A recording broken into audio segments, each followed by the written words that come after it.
एकाच घरात राहणारे दोन सख्खे भाऊ एकाच वेळी आजारी पडले.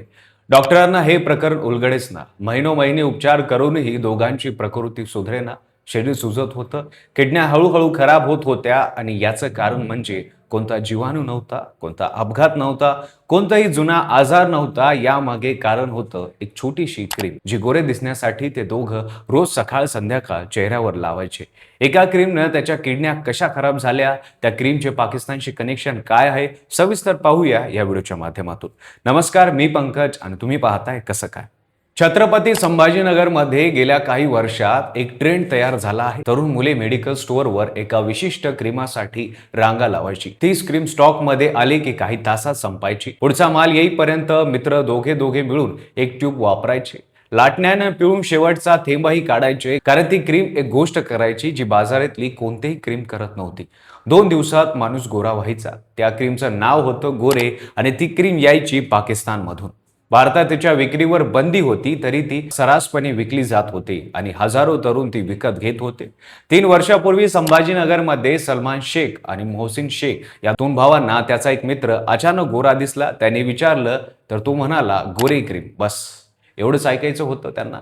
दोघांनी ती क्रीम आणली आणि वापरायला सुरुवात केली. परिणाम खरंच दिसला. 2 दिवसात चेहरा उजळल्यासारखा वाटला. मग रोज न चुकता सकाळी एकदा, संध्याकाळी एकदा असं सुरू राहिलं.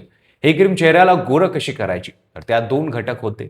एक म्हणजे पारा म्हणजे मर्क्युरी आणि दुसरं म्हणजे क्लोबेटासोल प्रिपोनेट नावाचं स्टेरॉइड. हे दोन्ही घटक त्यांना मेलॅनिन तयार करण्याची प्रक्रिया तात्पुरती थांबवायचे. मेलॅनिन म्हणजे ते नैसर्गिक यंत्रणा जी आपल्या त्वचेला सूर्यकिरणापासून वाचवण्यासाठी काळा रंग देते. ती बंद झाली की त्वचा उजळते, पण ते उजळणे म्हणजे त्वचा ठीक होणं नाही. त्वचेची एक महत्वाची रक्ष यंत्रणा बंद पडणे आहे. 6 महिने गेले. एक दिवस मोहसिनना पोटात दुखू लागलं. डॉक्टरांनी गॅसचं कारण सांगून गोळ्या दिल्या, पण आठवडा गेला, 2 आठवडे गेले, फरक नाही. मग एका सकाळी उठला तर त्याच्या डोळ्याखाली सूज होती. दुसऱ्या दिवशी ती सूज संपूर्ण चेहऱ्यावर पसरली. तिसऱ्या दिवशी शरीर सुजलं. हे सलमानच्याही बाबतीत व्हायला लागलं. दोघांनी लघवी तपासली. रिपोर्ट पाहून डॉक्टरही चक्रावले. दोघांच्याही लघवीतून रोज 10 ग्रॅम प्रोटीन वाहून जात होतं. मग डॉक्टरांना लक्षात आलं, दोघांनाही मेम्ब्रेन्स नेफ्रोपॅथी हा किडनीचा एक दुर्मिळ आजार आहे, जो किडन्यांना काम करायला डॅमेज करतो. दोघेही MGM हॉस्पिटलमध्ये उपचार करायला गेले. महिने जात होते, उपचार सुरूच होते, प्रकृती सुधारत नव्हती. कारण एकच होतं, ते दोघे उपचार घेत असतानाही रोज सकाळ संध्याकाळ ते क्रीम लावत होते. डॉक्टरांनाही हे समजत नव्हतं की नेमकं चुकते काय. 7-8 महिने गेले. दोन्ही भावांना वाटू लागलं, आता जास्त दिवस आपण जगू शकत नाही. ते नातेवाईकांना भेटायला जाऊ लागले. आणि मग एक दिवस सलमानच्या मोबाईलवर एक बातमी आली. अकोल्यातल्या एकाच घरातील 3 महिलांना एका ब्युटी क्रीममुळे किडनीचा आजार झाला. त्याने ती बातमी पुन्हा वाचली. त्याच्या डोक्यात एक विचार आला, आपण ही एक क्रीम रोज वापरतो. त्यांनी पुन्हा चाचणी केली. यावेळी रक्तातील मर्क्युरीचं प्रमाण तपासायचं सांगितलं. रिपोर्ट आला आणि त्यात जे होतं ते पाहून डॉक्टरही हादरले. दोघांच्याही शरीरात मोठ्या प्रमाणात पारा जमा झाला होता. तोच पारा जो त्या क्रीममध्ये होता, तोच पारा जो त्वचेतून आत शिरत होता, रक्तात मिसळत होता आणि किडन्यांना हळूहळू खाऊन टाकत होता. क्रीम बंद केली, पण तोपर्यंत उशीर झाला. सलमान आणि मोहसिन पुढे आले. त्यांनी त्या क्रीम विकणाऱ्या दुकानदाराला भेटून ती क्रीम न विकण्याची विनंती केली, पण दुकानदाराने ऐकलं नाही. त्यांच्याकडे बिल नव्हते. पोलिसांकडे जाणं कठीण होतं. त्यांनी सोशल मीडियावर व्हिडिओ टाकले, पण फारसा प्रतिसाद मिळालेला नाही. मग मनसेनं हे प्रकरण उचललं. संभाजीनगरातल्या मनसेच्या पदाधिकाऱ्यांनी सिटी चौक पोलीस स्टेशनमध्ये तक्रार दाखल केली. शहरात बंदी आलेल्या पाकिस्तानी ब्युटी प्रोडक्टची विक्री बेकायदेशीरपणे होत आहे.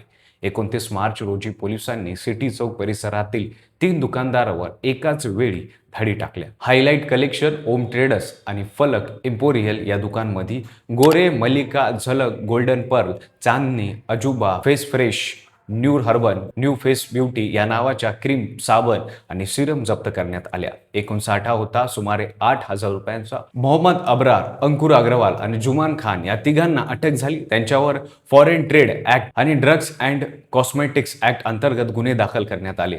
या क्रीम्स नेमक्या कुठून येत होत्या, कोण आणत होतं आणि तपास अजून सुरू आहे. आंतरराष्ट्रीय स्तरावर या प्रकरणाला महत्त्व आहे. जगभरातील 20 पेक्षा जास्त आरोग्य संस्थांनी पाकिस्तानच्या आयोगाला पत्र लिहून या क्रीमचं उत्पादन बंद करण्याची मागणी केली आहे. एका चाचणीत पाकिस्ताननं बनलेल्या 37 क्रीमपैकी त्यापैकी 35 क्रीममध्ये कायदेशीर मर्यादेपेक्षा हजारो पट्टीनं जास्त मर्क्युरी आढळलं, तरी त्या क्रीम्स भारतात येत आहेत आणि विकल्या जात आहेत. सलमान आणि मोहसिन यांनी सांगितलं की एकट्या संभाजीनगरमध्ये त्यांच्यासारखे 400 ते 500 रुग्ण असल्याची शक्यता आहे. पुणे, मुंबई, नाशिक आणि छोट्या शहरात ही क्रीम मोठ्या प्रमाणात विकली जात आहे. या सगळ्या ठिकाणी कारवाई व्हावी ही त्यांची मागणी आहे. सलमान आणि मोहसिन यांची प्रकृती अस्थिर आहे, पण डॉक्टरांनी सांगितलं की मेम्ब्रेन्स नेफ्रोपॅथी हा आजार कधीच पूर्णपणे बरा होत नाही. ते जगतील, पण त्यांच्या किडन्या पूर्णपणे पहिल्यासारख्या होणार नाही. कोणी सांगितलं म्हणून, कोणाला दिसतं म्हणून, कोणाचा व्हिडिओ पाहिला म्हणून चेहऱ्याला कोणतीही क्रीम लावणं हे किती महागन पडू शकतं, या दोन भावांनी आपल्या किडन्या गमावून सांगितलं. त्वचेचा रंग बदलण्याआधी त्वचा रोग तज्ज्ञाला सल्ला घ्या. लक्षात ठेवा, त्वचेवर लावलेली गोष्ट फक्त त्वचेत राहत नाही, ती आत जाते, रक्तात जाते, अवयवापर्यंत पोहोचते. गोरे दिसणं हे ध्येय असलं तर ठीक आहे, पण त्यासाठी आयुष्य पणाला लावणं हे किती योग्य आहे, हा प्रश्न तुम्ही स्वतःला विचार. मगच अशा क्रीम वापरा. अशी कुठली फेस क्रीम वापरून तुम्हाला काही साईड इफेक्ट झाले आहे का, आम्हाला कमेंटमध्ये नक्की सांगा. व्हिडिओ आवडला असेल तर लाईक करा, चॅनल नवीन असताना चॅनल सबस्क्राईब करा आणि बेल आयकॉनला दाबायला विसरू नका. आणि पाहत राहा फक्त कसं काय.